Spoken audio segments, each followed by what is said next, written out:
নিউইয়র্কের জ্যাকসনহাইটস থেকে আপনাদের সঙ্গে আছে আমি খালেদ মহিউদ্দিন। জুলাই সনদ নিয়ে অনৈক্য কাটেনি, নির্বাচন ব্যবস্থা নিয়ে কে কার সঙ্গে যাচ্ছে, কোথায় কে দাঁড়াচ্ছে, সেসব নিয়ে কথা বলার জন্য আজ আমাদের সঙ্গে রয়েছেন ডক্টর মিজানুর রহমান আজহারীকে। আপনাকে আমাদের অনুষ্ঠানে স্বাগত জানাই। আপনি আমাদেরকে সময় দিয়েছেন, সেজন্য শুভেচ্ছা ও কৃতজ্ঞতা জানবেন। নাহমাদুহু ওয়া নুসাল্লি আলা রাসূলিহিল কারীম, আম্মা বা'দু, ফাআউযু বিল্লাহি মিনাশ শাইতানির রাজীম, বিসমিল্লাহির রহমানির রহিম। শুরুতেই আল্লাহ রাব্বুল ইজ্জা ওয়াল জালালের দরবারে শুকরিয়া জানাচ্ছি যে আল্লাহ তাআলা আমাদেরকে একটি আলোচনাতে অংশগ্রহণের সুযোগ দিয়েছেন। আমরা শুরুতেই পড়ে নিচ্ছি কালিমাতুশ শুকর, আলহামদুলিল্লাহ। এবং যে যেখান থেকে আজকে প্রোগ্রামটি দেখছেন শুনছেন, সবাইকে আন্তরিক শুভেচ্ছা এবং মোবারকবাদ। আহলান ওয়া সাহলান ওয়া মারহাবান বিকুম ফি হাদাল লিকা আত-তাইয়িব ওয়াল মুবারাক। তো আমি আন্তরিক শুকরিয়া জানাচ্ছি যে ওনার এই প্রোগ্রামে আমাকে ইনভাইট করবার জন্য। তো অনেক আগ থেকে আমাকে জানিয়েছিলেন যে এরকম একটি লাইভ আমাদের করা দরকার। তো আমার ব্যক্তিগত কিছু ব্যস্ততা থাকার কারণে আসলে সেটির সুযোগ হচ্ছিল না। মানে আমারও খুব ইচ্ছা ছিল যে ভাইয়ের সাথে একটি প্রোগ্রামে জয়েন করব, কিছু কথা শেয়ার করব। পরে ব্যাটে বলে হচ্ছিল না, এবং দেরি করে হলেও আলহামদুলিল্লাহ আমরা একসাথে এসেছি এবং লাইভে বসেছি। আলহামদুলিল্লাহ, আল্লাহর মেহেরবানি। আমাদের সাথে আরও থাকছে জনাব মোহাম্মদ তারেক রহমান। জনাব মোহাম্মদ তারেক রহমান, আপনাকে আমাদের অনুষ্ঠানে স্বাগত জানাই।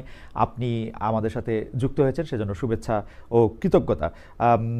আমি প্রথমেই জনাব তারেক রহমান আপনার কাছে একটু আসতে চাই। আপনি সম্প্রতি বিবিসি বাংলাকে বলেছেন, জুলাই আন্দোলনের স্পিরিট মানে রাষ্ট্র সংস্কারের আকাঙ্ক্ষা, মানুষের ভোটাধিকার নিশ্চিত করার প্রতিজ্ঞা। সেই থেকে সরে গিয়ে কেউ কেউ কি রাজনৈতিক ফায়দার দিকেই বেশি নজর দিচ্ছেন? এর মধ্যেও কি এক ধরনের পক্ষপাতিত্ব বা নিজ দলের পক্ষে ঝোল টানার আগ্রহী বেশি দেখা যাচ্ছে? আমরা পিক অ্যান্ড চুজ ফর্মুলাটাও কি আমরা দেখতে পাচ্ছি, যখন যাকে পছন্দ তখন তার সঙ্গে থাকা? বিসমিল্লাহির রহমানির রহিম। এই অনুষ্ঠানের সম্মানিত সভাপতি সহ আমার সামনে উপস্থিত আলোচক বৃন্দ এবং ছাত্র দলের প্রিয় ভাই ও বোনেরা, আসসালামু আলাইকুম। যাদের কথা বলে তাদেরকে তো দেশের মানুষ 1971 সালেই দেখেছে। কিছু কিছু মানুষ বা কোনো কোনো গোষ্ঠী ইদানিং বলতে শুনেছি, বা বিভিন্ন জায়গায় কেউ কেউ সোশ্যাল মিডিয়ায় বলে যে অমুককে দেখলাম, তমুককে দেখলাম, তমুককে দেখলাম। এবার অমুককে দেখুন। যাদের কথা বলে অমুককে দেখুন, প্রিয় সহকর্মীবৃন্দ, তাদেরকে তো দেশের মানুষ 1971 সালেই দেখেছে। 1971 সালে তারা তাদের নিজেদের স্বার্থ রক্ষার্থে কিভাবে লক্ষ লক্ষ মানুষকে হত্যা করেছে, ঠিক যেভাবে পতিত স্বৈরাচার পালিয়ে যাওয়ার আগে হাজারো হাজারো মানুষকে হত্যা করেছিল ক্ষমতা ধরে রাখার জন্য। এই যাদেরকে কেউ কেউ বলে যে একবার দেখুন না এদেরকে, তাদেরকে দেশের মানুষ 71 সালেই দেখেছে নিজেদের রাজনৈতিক স্বার্থ রক্ষার্থে লক্ষ লক্ষ মানুষকে শুধু হত্যাই করেনি, তাদের সহকর্মীরা কিভাবে মা বোনদের ইজ্জত পর্যন্ত লুট করেছিল। এই কথাটি আমাদেরকে মনে রাখতে হবে। প্রিয় ভাই বোনেরা, এই মুহূর্তে আমরা যদি দেখি, আমরা আগামী 2 মাস পরে একটি নির্বাচন প্রত্যাশা করছি। এই দেশটি গত 16 বছর যেই স্বৈরাচার পালিয়ে গিয়েছে, যেই স্বৈরাচারকে বাংলাদেশের জনগণ বিতাড়িত করেছে আন্দোলনের মাধ্যমে, সেই স্বৈরাচার এই দেশের প্রত্যেকটি ক্ষেত্রকে কিভাবে ধ্বংস করে দিয়ে গিয়েছে, এটি আমরা জীবনের পরতে পরতে অনুভব করতে পারি। কিভাবে দেশের অর্থনৈতিক ব্যবস্থা ভেঙে দিয়ে গিয়েছে, কিভাবে দেশের আইন শৃঙ্খলা ভেঙে দিয়ে গিয়েছে, কিভাবে দেশের শিক্ষা ব্যবস্থাকে ধ্বংস করে দিয়ে গিয়েছে, কিভাবে দেশের স্বাস্থ্য ব্যবস্থাকে ধ্বংস করে দিয়ে গেছে, কিভাবে দেশের প্রাকৃতিক অবস্থাগুলোকে, নদী নালা খাল বিল বন জঙ্গলকে ধ্বংস করে দিয়ে গিয়েছে, কিভাবে দেশের কৃষি, যেটাই বলি না কেন, সব কিছুকে যেভাবে ধ্বংস করে দিয়ে গিয়েছে, এর ভুক্তভোগী কিন্তু এই দেশের মানুষ। এখন একটি রাজনৈতিক দল হিসাবে এবং এই মুহূর্ত পর্যন্ত আত্মবিশ্বাসের সঙ্গে আমরা বলতে পারি, বাংলাদেশের জনপ্রিয় রাজনৈতিক দল হিসাবে বিএনপির দায়িত্ব হচ্ছে দেশকে সঠিকভাবে পরিচালনা করা। দেশের মানুষ যখন বিএনপিকে দেশের দায়িত্ব পরিচালনার দায়িত্ব দেবে। প্রিয় ভাই বোনেরা, যেদিন স্বৈরাচার পালিয়ে যায়, আমাকে মহাসচিব সাহেব তখন ফোন করলেন। ফোন করে বললেন যে জাতীয় সরকার গঠিত করলে ভালো হয় কিনা, অথবা আমরা জাতীয় সরকারে যাব কিনা। তখন বিভিন্ন রকম একটা হেফাজত কন্ডিশন। আমি তখন বলেছিলাম যে আমরা জনগণের রায় মাথা পেতে নেব, আমরা জনগণের কাছে যাব, আমরা জনগণ যে সিদ্ধান্ত দেবে তাই আমরা মাথা পেতে নেব। কাজেই আমি সেই মুহূর্তে মনে করেছিলাম যে জাতীয় সরকারে আমরা যাব না। আমাদের লক্ষ্য, আমাদের উদ্দেশ্য সব কিছু নিয়ে আমরা জনগণের সামনে দাঁড়াবো। আমরা স্লোগানে বলি যে জনগণই আমাদের সকল ক্ষমতার, রাজনৈতিক ক্ষমতার উৎস। কাজে জনগণই যদি আমাদের রাজনৈতিক ক্ষমতার উৎস হয়ে থাকে, তাহলে কেন আমরা জনগণের সামনে গিয়ে দাঁড়াবো না? আমাদের লক্ষ্য বলবো দেশকে নিয়ে, জনগণকে নিয়ে, আমাদের উদ্দেশ্য বলবো দেশকে নিয়ে, জনগণকে নিয়ে, এবং জনগণ যে সিদ্ধান্ত দেবে আমরা মাথা পেতে সে সিদ্ধান্ত নিব। প্রিয় ভাই বোনেরা, তোমাদের নিশ্চয়ই মনে আছে আজকে থেকে প্রায় 3 বছর আগে বাংলাদেশে তখনও স্বৈরাচার বিপুল দাপটে এই দেশকে, দেশের মানুষের বাক স্বাধীনতার গলা টিপে রেখেছে, দেশের মানুষের রাজনৈতিক অধিকারের গলা টিপে রেখেছে। কিন্তু সেই রক্তচক্ষুকে উপেক্ষা করে আমরা দেশের মানুষের সামনে সংস্কার প্রস্তাব দিয়েছিলাম, যেটি 31 দফা হিসাবে পরিচিত সকলের কাছে, তাই নয়? মনে আছে নিশ্চয়ই তোমাদের। এই 31 দফার মধ্যে তোমরা এই 31 দফা মানুষের কাছে নিয়ে গিয়েছ। আজকে আমরা 31 দফার ভেতর থেকে বিভিন্ন শ্রেণীর মানুষের কিভাবে আমরা ভাগ্যের পরিবর্তন ঘটাতে পারি, সংক্ষেপে তোমাদের সামনে আজকে 8টি সাবজেক্ট উপস্থাপন করা হয়েছে। এর মধ্যে আছে, এখানে এক বোন বলেছে আহ, সে ক্ষুদ্র জনগোষ্ঠীর প্রতিনিধিত্ব হিসেবে বলেছে। তার প্রশ্নটি অন্যরকম ছিল। অন্য অন্য অনেকেই বলেছে, শিক্ষা নিয়ে বলেছে, অনেক কিছু নিয়ে বলেছে। দেখো, বাংলাদেশ যখন 1971 সালে স্বাধীন হয়, সেই স্বাধীনতা যুদ্ধে লক্ষ লক্ষ মানুষ যুদ্ধ করেছে, লক্ষ লক্ষ মানুষ প্রাণ দিয়েছে যুদ্ধে। অর্থাৎ দেশটি স্বাধীন করার জন্য কিন্তু লক্ষ লক্ষ মানুষকে এক কাতারে এসে দাঁড়াতে হয়েছে। আজকে আমরা দেশ গড়ার পরিকল্পনা, এই কাজটি যদি আমাদেরকে সফল করতে হয়, সারাদিন যে সকল বিষয় নিয়ে তোমরা আলোচনা করলে, এই কাজগুলোকে নিয়ে যদি আমাদের সফল করতে হয়, অর্থাৎ দেশকে যদি সামনে নিয়ে যেতে হয়, মানুষকে যদি তার অবস্থান পরিবর্তন করে ভালো অবস্থানে নিতে হয়, তাহলে আমাদের সকলকে কাঁধে কাঁধ মিলিয়ে কাজ করতে হবে। আমি গত 5ই আগস্টের পর থেকে, আমি গত প্রায় 1 বছরের বেশি সময় ধরে বলে আসছি যে আমাদের সামনের সময়গুলো কিন্তু খুব ভালো নয়। সামনে অনেক কঠিন সময়ে অপেক্ষা করছে আমাদের জন্য। বিভিন্নভাবে বিভিন্ন রকম ষড়যন্ত্র বিভিন্ন জায়গায় হচ্ছে। এই ষড়যন্ত্র রুখে দিতে পারে এই দেশের জনগণ, এবং এই ষড়যন্ত্র জনগণকে নিয়ে সাথে রুখে দিতে পারে বিএনপি, বাংলাদেশ জাতীয়তাবাদী দল। এই ষড়যন্ত্র এই ষড়যন্ত্র রুখে দেবার একমাত্র উপায় হচ্ছে গণতন্ত্র, গণতন্ত্র এবং গণতন্ত্র।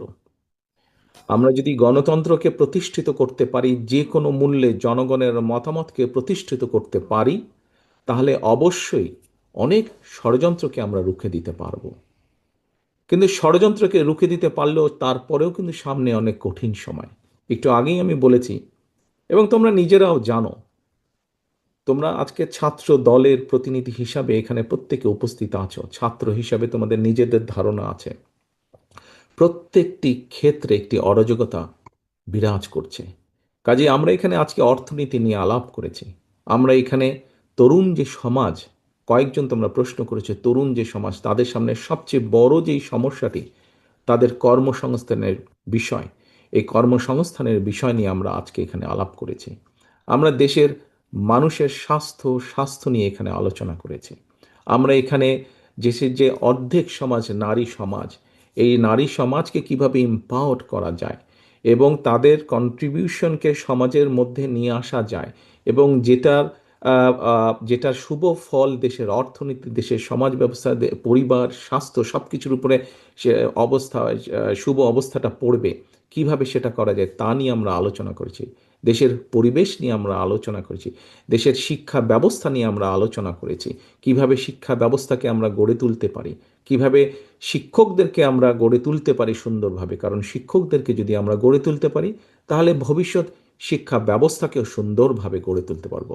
কিন্তু এই কাজগুলো করা কিন্তু কঠিন কাজ, নট ইম্পসিবল, কিন্তু অনেক কঠিন কাজ। এবং দেশ এবং জাতিকে যদি নেতৃত্ব দিতে হয় তাহলে অবশ্যই একটি পরিকল্পনা আমাদের সামনে থাকতে হবে।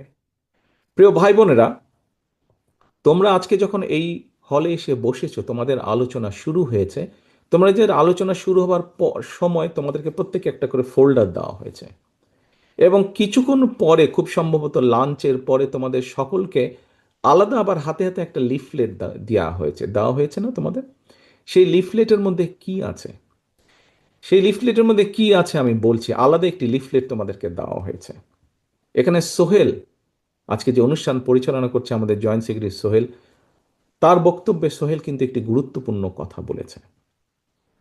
আমি ব্যক্তিগতভাবে বিশ্বাস করি একটি বিষয়, আমরা যতগুলো পরিকল্পনা নিয়েছি, এই পরিকল্পনাগুলোকে সফল করতে হলে যেরকম আমাদের যোগ্য ব্যক্তিদেরকে বিভিন্ন জায়গায় দায়িত্ব দিতে হবে, কিন্তু তার থেকেও দুইটি বড় ইম্পর্টেন্ট বিষয় আছে, যেই দুইটি বিষয়কে যে কোনো মূল্যে আমাদেরকে অ্যাড্রেস করতে হবে।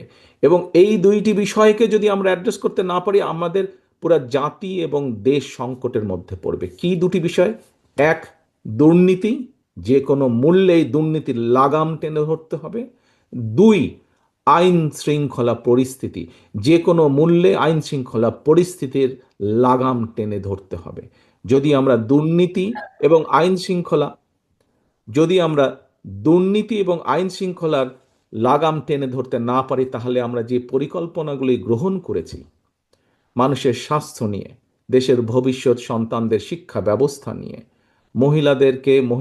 নারী সমাজকে এম্পাওয়ার্ড করার জন্য, দেশের কৃষি ব্যবস্থা, প্রত্যেকটি পরিকল্পনা আমাদের বাধাগ্রস্ত হবে, স্লো হয়ে যাবে আমাদের।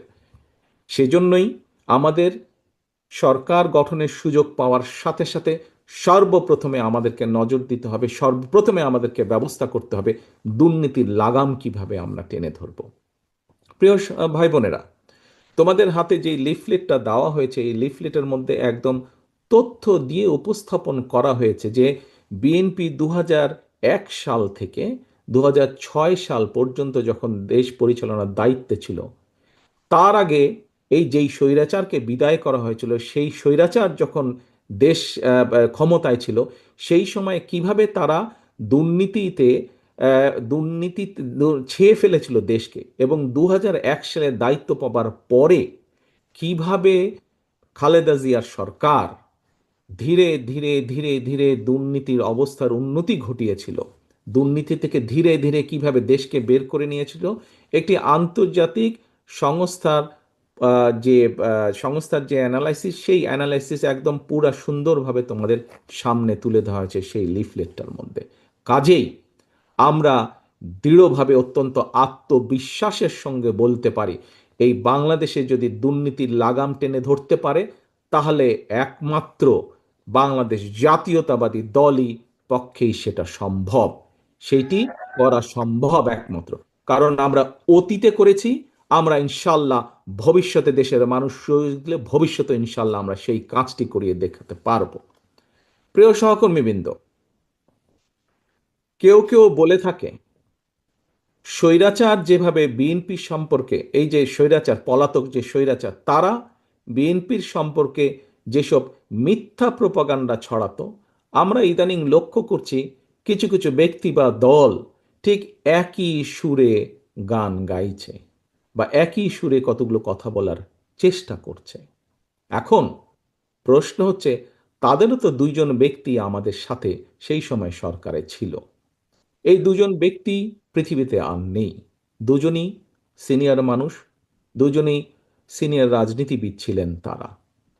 তারা গত হয়েছেন। কাজেই যে মানুষ নেই তাদের সম্পর্কে অবশ্যই খারাপ কথা বলা উচিত নয়। তাদের প্রতি পরিপূর্ণ সম্মান রেখেই বলতে চাই, সেই দুইজন ব্যক্তির বিএনপি সরকারে শেষ দিন পর্যন্ত থাকা প্রমাণ করে দেয় দুটো জিনিস প্রমাণ করে যৌক্তিকভাবে। এক, তারা অবশ্যই পূর্ণ কনফিডেন্স ছিল খালেদা জিয়ার উপরে যে খালেদা জিয়া দুর্নীতির বিরুদ্ধে যুদ্ধ করছে, সেজন্যই তারা শেষ দিন পর্যন্ত ছিল। এখন তাদের দলের অন্য যে যত বড় বড় কথা বলি কি না কেন, খালেদা জিয়া শেষ দিন পর্যন্ত দুর্নীতির বিরুদ্ধে যুদ্ধ করেছে এবং দুর্নীতির অবস্থার পরিবর্তন ঘটেছে, এই আত্মবিশ্বাস তাদের মধ্যে ছিল। তারা দেখেছিল সেই সরকারকে, কারণ তো সরকারের ভেতরেই ছিল। সেজন্যই তারা শেষ দিন পর্যন্ত এই বিএনপি সরকারের সাথে তারা ছিল। আমরা এইভাবেই ধরে নেব, আমরা অন্য কিছু বলতে চাই না। কেউ কেউ বলে থাকে যে তাদেরই কেউ কেউ বলে থাকে যে তাদের বিরুদ্ধে কোনো কিছু অভিযোগ পাওয়া যায় না। আজকে যখন নিরপেক্ষ কোর্ট বসেছে, স্বৈরাচারের সময় আমরা দেখেছি কিভাবে আদালতকে ইনফ্লুয়েন্স করা হতো, কিন্তু স্বৈরাচার পালিয়ে যাওয়ার পরে মোটামুটি আমরা বলতে পারি যে আদালত এখন নিরপেক্ষতা আমরা আশা করি। সেই নিরপেক্ষ আদালত থেকে আমরা দেখেছি কারো বিরুদ্ধেই কোনো জিনিস প্রমাণিত হয়নি, এটি ছিল প্রোপাগান্ডা।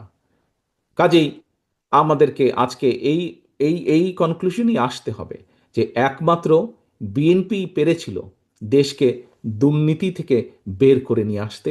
ইনশাল্লাহ আগামী দিনেও বিএনপি পারবে। এবার আসো আইন শৃঙ্খলা। এবার আসো আরেকটি বিষয় আমি উল্লেখ করতে চাই তোমাদের সামনে, সেটি হচ্ছে আইন শৃঙ্খলা পরিস্থিতি।